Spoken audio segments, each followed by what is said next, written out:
Look, this isn't. I have to say, this isn't your first.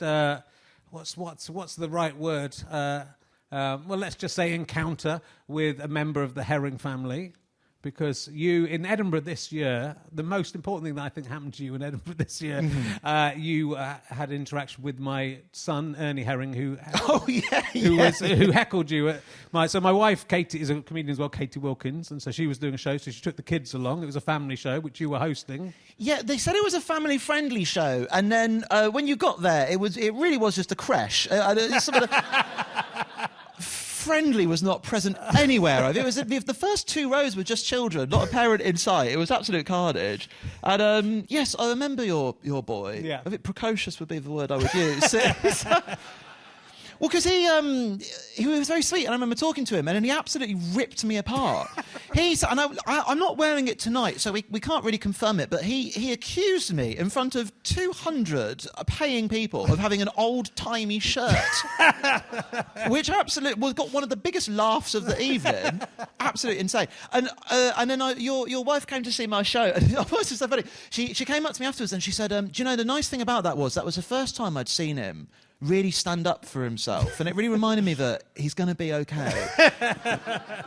And I thought, like, what was it about me in particular that this kid was like, okay, for the first time in my life, I'm going to be a prick.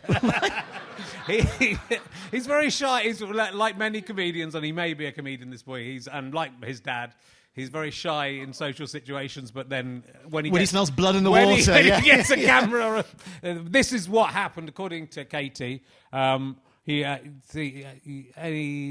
you were bantering the audience and asked if anyone wanted to talk with the audience, talking to children. Yes, I think. Anyone talk to him? Ernie raised his hands. At first, Sam said, "Are you the cutest boy in the world?" That's nice. That's how I always start all my audience interactions. He was wearing his ear defenders. Then Sam said Ernie was an old-fashioned name. So I did the first So shot. you started this. Yeah. And then Ernie said he liked history, maths and science at school, and you said, "Oh no, boffin, everyone bully Ernie." So this is...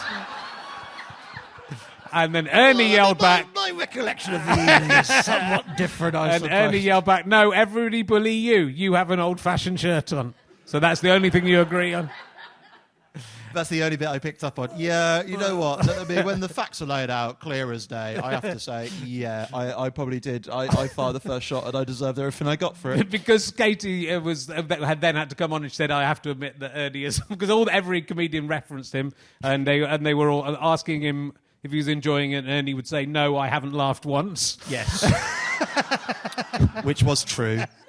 And then she did a set. So I think he got more out of the Edinburgh Fringe, more publicity than me and Katie put together, because Twitter lit up with this story of this boy. Oh, did it really? Well, yeah. So he got, so he probably got an agent out of it. He did better than we did. There we go. There was something else. I do want to talk about Edinburgh first of all, because there was something else almost as good as being heckled by my child. Nearly. Yeah, it doesn't quite scratch the same itch, but yeah. So you had a very good year at the Fringe, and you won the big comedy prize. I don't know what it's called now. It used to be called the Perrier Award. Oh, it's called something. I think it's called the Don Taffner Family Award. Yeah, I saw that. I thought that it's so hard to explain to you guys how big a deal that is. It is actually a good thing. I know it sounds... It's been through some. There was the if.com for a while, yeah. And then wasn't there a time when it was just sort of like the booking dot. It's been through all sorts of it. It's been a lot of bad sounding names. The Don Taffner is a nice man. I have met him. Okay. You have to. It's part of the prize. But I've really met this guy, you know. Yeah, he's promised to take me to the BAFTAs. Which wow. I know. That's nice. I think so. This is, I mean, it's the thing that it shouldn't be the sort of focal point of the whole Fringe, and hopefully it's not. Which is exactly what I used to say until I won it. Yeah. But it's sort of it is the big thing that all the comedians are hoping will happen. Are secretly hoping, they will get to be the princess that year. So it's how was that? Did you know it? Did you feel like it was coming in the water? Did you think this is my year? What a mad thing to say if I said yes. I don't think you can really admit it. I think everyone goes in with a little dream in their hearts, don't they? But the reality of it was kind of off the chain. Oh no, it was quite scary. Yeah, it was a little bit surreal. Yeah. And I saw the show in the Soho Theatre, which I really enjoyed it. It's someone said that you were there and that you ran off so quick.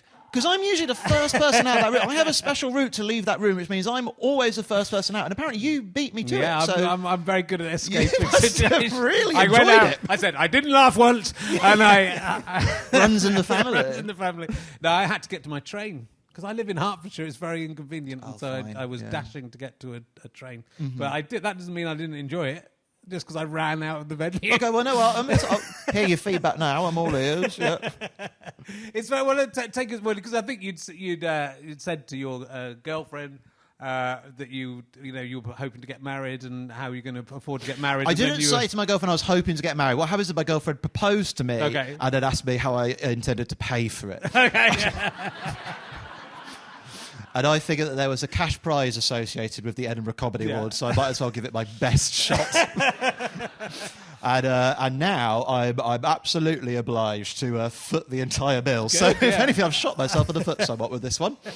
Well, it's nice. You can have a nice wedding for the amount of money you've won for that. It's a big subject, obviously, and it's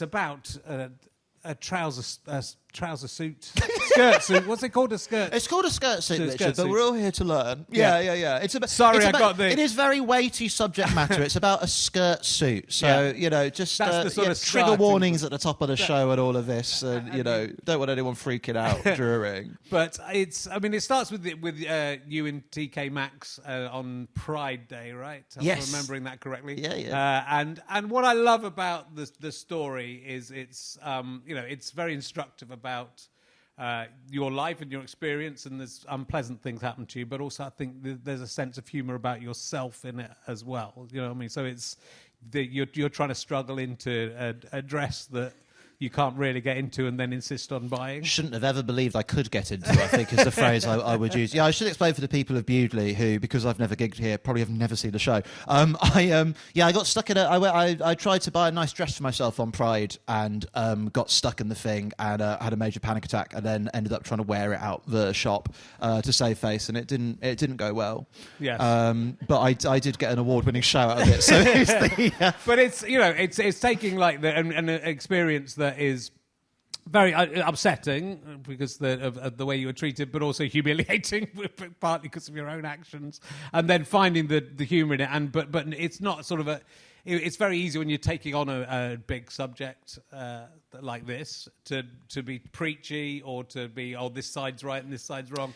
But I think to show the humanity within it and your own culpability in that story, I think, is what makes it a great story, right? Well, it's very kind of you to finally say so, Richard. It's nice to hear what you thought. I mean, I don't know, because, like with comedians, I think we always have this thing where, like, no matter what is happening to us, still at some point in our head we're thinking, but this is gold, right? Like that is like the sad. It's a brain rot that happens to us. That even in the moment, the worst thing could be happening. We're thinking, there's got to be at least 10 minutes in this, surely. It's true, and I think what I liked about the show, and look, I'm an older guy, and I was thinking the last time I was at the Soho Theatre, I was doing a show called Talking Cock in about 2002, which was celebrating the penis in all its many forms. Yeah, which is a great thing to do, but it's such an important time to be doing it as well, isn't it? I think if ever anybody's here from a white man about penis, it is. It has to be done.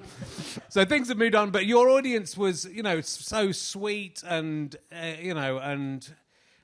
Look, the LGBT community and trans community get all these kind of scare stories about them. But like, if you go and see the people who are going to see your show, I just felt that it's the least threatening crowd of people. It's like a sort of West Midlands Safari Park experience, to be honest. It's really what I think what they need. People need to be able to drive through a trans enclosure, windows up, and just see there were actually normal people who, we might rip the occasional wing mirror off, but other than that, honestly, we are fine. But it's fantastic for them to have a show to go to see, and that people were so supportive of it. but also... I mean, you make it sound like trans people have no other culture. No, There is. Yes, but it's so good that they finally have something they can go and do, doesn't it? Because otherwise, they really do have no nightlife. I'm blustering my way through this very poorly. But, You're coming across very well. thank and you. very well I'm doing my informed. best. I'm doing my best. I'm an old man. Give me, you know, look at the other comedians my age and look how well I'm doing in comparison. Yeah, you're right. What I like, there was, well, you're talking about changing names. Obviously, when people change genders, they change their names. There was someone in the audience who was changed their name to, I think it was Rory, and you asked them if they put an H in that, because you could put an H in it if you're going to spell it differently, and they said no, because I wouldn't want to appropriate Scottish culture. Yes. And I kind of thought, we are not really in any trouble from these people. Someone who's We pose no risk to you, don't worry. Someone who's worried about upsetting Scottish people. I mean, that is... We're scared of stepping on Pictish toes. I mean, honestly, we're so far away from power. I remember that. That was very funny. I remember that was so cute of that person to say. But, yeah, that's so good, because there's a section in the show, and I always ask people if they've like chosen their own names, and I've had some good people who've like named themselves after like Teen Wolf characters and like abstract concepts and all sorts of stuff. Like it's fun learning what the process people are going through.